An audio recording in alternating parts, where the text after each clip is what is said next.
Hello everyone, আজ আমি তোমাদের সঙ্গে শেয়ার করতে চলেছি একটা ওটসের স্মুদির রেসিপি।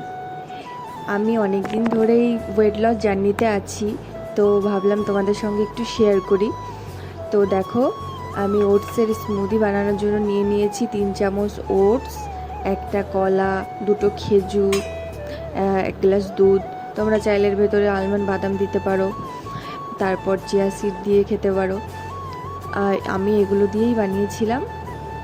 এটা খেতে খুব টেস্টি হয়। আমি এই নিয়ে অনেক দিন ধরেই খাচ্ছি, আর অনেক সময় পেটটা ভরা থাকে।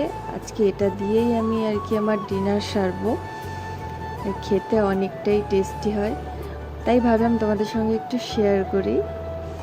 তো দেখো, এটা দিয়ে ভালো করে মিক্সি করে নিলেই তৈরি হয়ে যাবে আমাদের ওটসের স্মুদির রেসিপি।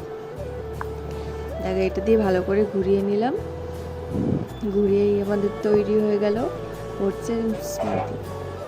রেসিপিটা ভালো লাগলে একটু লাইক করে দিও।